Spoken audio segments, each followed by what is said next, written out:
गांव में रहता था नथुलाल का परिवार। नथुलाल के परिवार की आजीविका का साधन मात्र मेहनत मजदूरी करना था। उसके परिवार में उसकी बीवी और बच्चों को मिलाकर कुल 8 सदस्य थे, जिनमें 3 बेटे और 3 बेटियां थी। नथुलाल ने अपने बच्चों को जवान होते ही 2 बेटों सोनू और शिषपाल की पहले ही शादी कर दी थी। शिषपाल की शादी के बाद सरस्वती का ही नंबर था। सरस्वती ने जैसे ही जवानी की दहलीज पर कदम रखा, नथुलाल को उसकी शादी की चिंता भी सताने लगी थी। सरस्वती देखने भालने में सुंदर थी। जैसे जैसे जवानी उस पर हावी होती गई, उसके रंग रूप में निखार बढ़ता ही जा रहा था, जिसके कारण उसके गांव के कई लड़कों की उस पर ललचाई नजरें जमी रहती थी। नथुलाल अपने गांव का माहौल ठीक से जानता था, इसलिए गांव के हालात देखते हुए उसने समय से पहले अपनी बेटी की शादी करने की ठानी और उसके योग्य वर की तलाश भी शुरू कर दी। इसी दौरान एक दिन उसकी मुलाकात बाजपुर के थाने जोगीपुर निवासी कपिल से हुई। बातों ही बातों में शादी की बात चली तो कपिल ने उसकी बेटी सरस्वती के लिए एक लड़का बताया। वह लड़का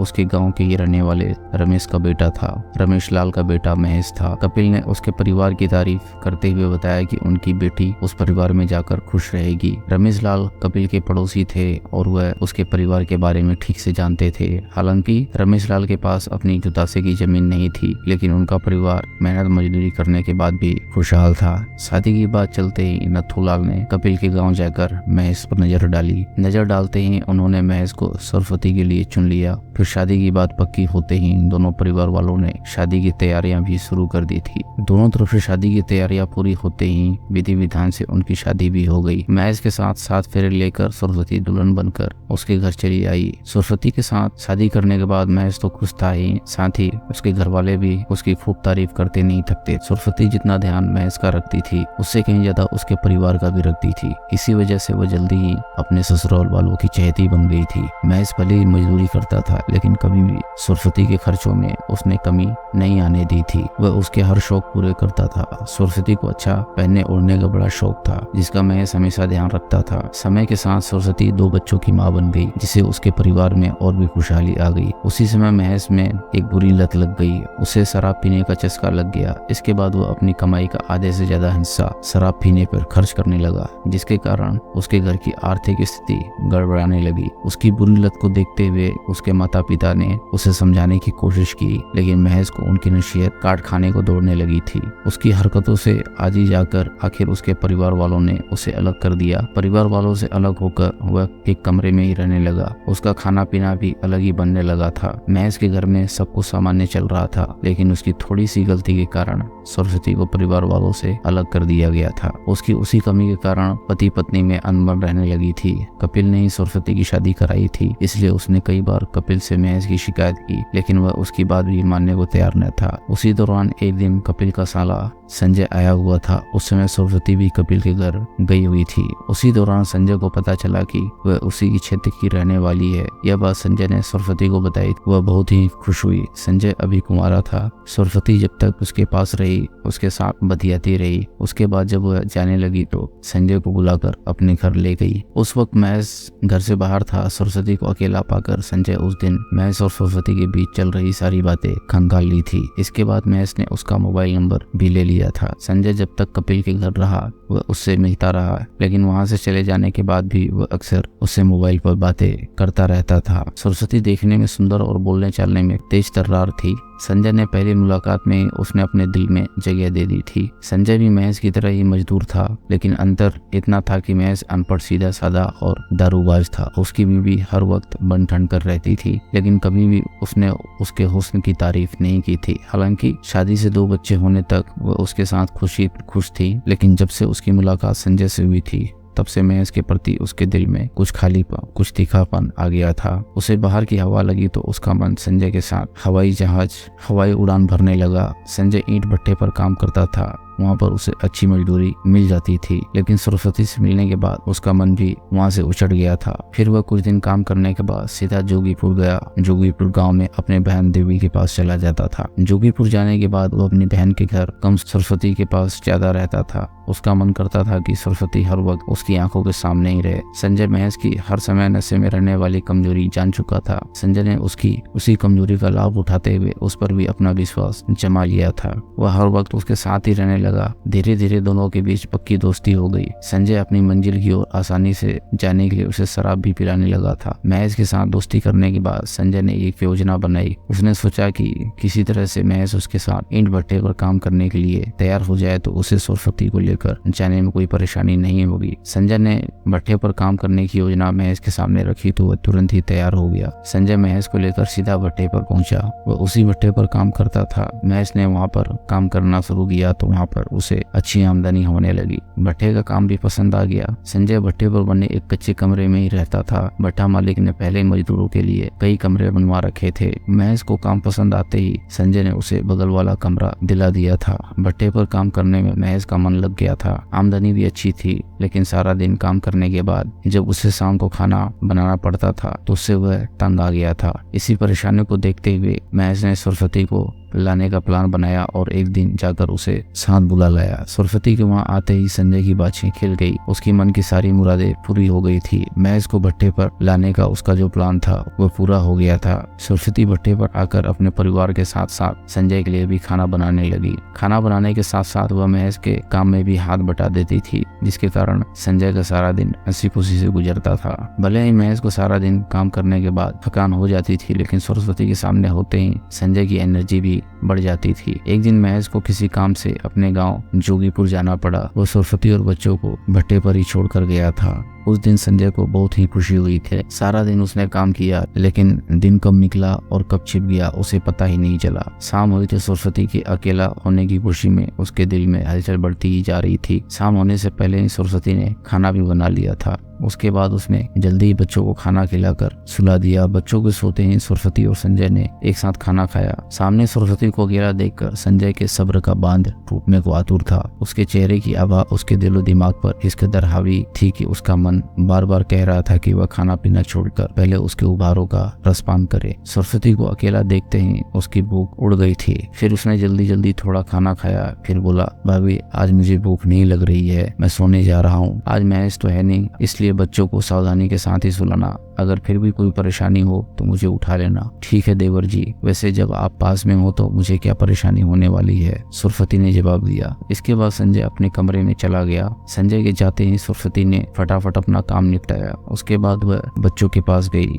दोनों बच्चे गहरी नींद में सो गए थे। बच्चों को सोता देख उसने गहरी सांस ली। फिर उसके मन में भी उथल पुथल मचने लगी थी। उस दिन जितनी कामुकता की आग संजय के शरीर में लगी थी, उससे कई गुना तपी सरस्वती के शरीर में पैदा हो गई थी। बच्चों को छोटा छोड़कर वह दबे पांव महेश के कमरे में पहुंच गई। महेश के कमरे पर लगा टेम्परेरी दरवाजा खुला हुआ था। सरस्वती को संजय से यही उम्मीद थी। किवाड़ की आहट सुनकर संजय सोने का नाटक करते हुए खर्राटे भरने लगा। उसके बाद सरस्वती उसकी पीठ के पीछे ही लेट गई। जैसे ही सरस्वती ने संजय के शरीर का स्पर्श किया, उसके शरीर के तार झनझना उठे। उसने पल भर में ही पलटी मारी और सरस्वती को बाहों में भर लिया। संजय अभी कुंवारा ही था। पहली बार सरस्वती को आलिंगन किया तो उसकी काम वासना उस पर बुरी तरह से हावी हो गई। उसी दिन पहली बार संजय किसी औरत के संपर्क में आया था। वही सरस्वती भी काफी समय से इसी दिन का इंतजार कर रही थी। उस रात संजय ने खुलकर सरस्वती के साथ मौज मस्ती की, साथ ही उसके शरीर के अंग अंग को अपने मोबाइल में कैद कर लिया था। उस वक्त सरस्वती ने भी अपने शरीर का वीडियो बनवाने का विरोध नहीं किया था।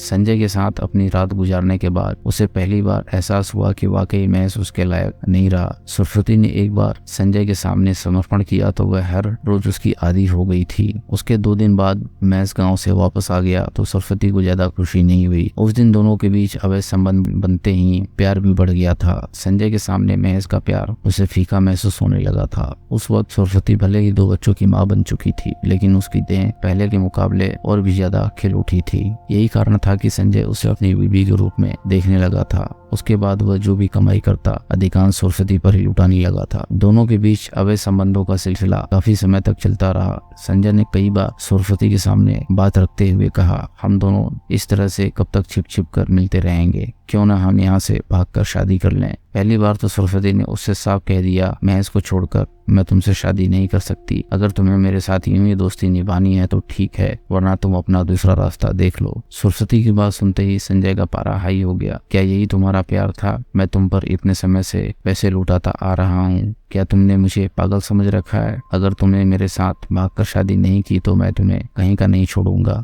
मेरे पास तुम्हारी सारी मौज मस्ती की वीडियो है। अगर तुमने शादी करने से जरा सा भी आनाकानी की तो उन वीडियो को जग जाहिर करने में जरा सी देर नहीं लगेगी। संजय की बात सुनकर सुरफती को पहली बार अफसोस हुआ। उसे उम्मीद नहीं थी कि संजय भविष्य में ऐसी ओछी हरकत भी कर सकता है। संजय की धमकी भरे शब्द सुनकर सुरफती कुछ सहम गई। उसे लगा कि अगर यह बात उसकी ससुराल वालों के सामने आ गई तो उसका जीना भी मुश्किल हो जाएगा। सुरफती पूरी तरह से संजय के बिछाए जाल में फंस चुकी थी। उसके बाद उसे कोई रास्ता नहीं सूझा तो उसने संजय के साथ शादी करने की हामी भर ली। दोनों के बीच काफी समय से अवैध संबंध बनते आ रहे थे, जिसके कारण वह भी उसे दिलो जान से चाहने लगी थी। संजय की जिद के आगे उसने उससे कह दिया कि ठीक है, वह उसके साथ शादी करने को तैयार है, लेकिन उसकी भी एक शर्त है कि वह शादी के बाद अपने बच्चों को अपने साथ ही रखेगी, क्योंकि वह अपने बच्चों को बहुत ही प्यार करती है। लेकिन उसकी यह शर्त संजय को मंजूर नहीं थी। संजय का कहना था कि उसके बच्चों के कारण अपने परिवार वालों को मुंह दिखाने के लायक भी नहीं रहेगा। इसी बात को लेकर दोनों के बीच मनमुटाव हो गया। उसके बाद सुरफती ने काफी समय तक संजय से बात नहीं की, लेकिन संजय बार बार उससे बात करने की कोशिश करता रहा। दोनों के बीच मनमुटाव वाली बात महेश को भी पता चल गई, लेकिन महेश को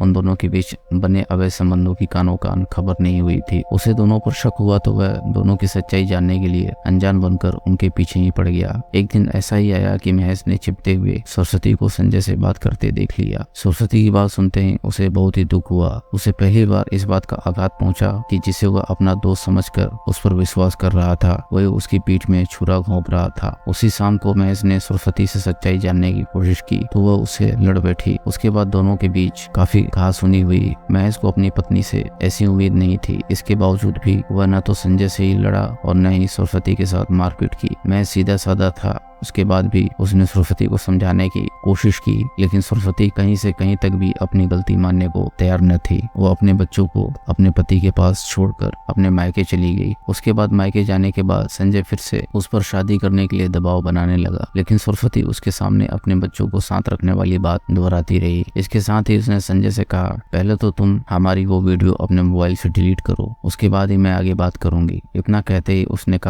कॉल डिस्कनेक्ट कर दी। उसके बाद कई बार संजय ने उससे मोबाइल पर संपर्क करने की कोशिश की, लेकिन उसने उसकी कॉल रिसीव नहीं की। संजय उसके प्यार में पूरी तरह से पागल हो चुका था। वह किसी भी कीमत पर उसे छोड़ने को तैयार नहीं था। जब सरस्वती ने उसकी कॉल रिसीव नहीं की तो उसके तन बदन में आग लग गई। उसने तभी प्रण किया कि अगर सरस्वती ने उसकी बात नहीं मानी तो वह उसकी जीवन लीला ही खत्म कर देगा। संजय कई बार उसके मायके जा चुका था। वह उसके घर की लोकेशन से वाकिफ था। उस दौरान भी उसने उससे कई बार मिलने की कोशिश की, लेकिन सरस्वती ने उससे मिलने से इनकार कर दिया। सरस्वती की हरकतें देख उसके सब्र का बांध टूटने लगा। एक शाम को संजय ने जमकर दारू पी। दारू गले से उतरी तो उसे सरस्वती के साथ बिताए दिन काट खाने को दौड़ने लगे थे। उस दिन हर वक्त खाते पीते वह उसकी आंखों के सामने आकर घूमने लगी थी। जब वो सरस्वती की याद में परेशान हो उठा तो उसने बाइक उठाई और सीधा मायके जा पहुंचा। उस समय रात काफी हो चुकी थी। वो पूरी तरह से नशे में था। गाँव में जाते उसने बाइक गाँव के बाहर ही लॉक करके खड़ी कर दी, ताकि गाँव में उसके आने का किसी को पता न चले। नथुलाल का घर भी गांव के बाहरी छोर पर था। उस वक्त गांव के सभी लोग गहरी नींद में सोए हुए थे। नथुलाल के घर पहुंचकर उसने दरवाजा खोलने की कोशिश की, लेकिन वह अंदर से बंद था। उसके बाद वह घर की चारदीवारी लांघकर उसके घर में घुस गया। उसी समय उसकी नजर दरवाजे के पास सो रही सरस्वती पर पड़ी।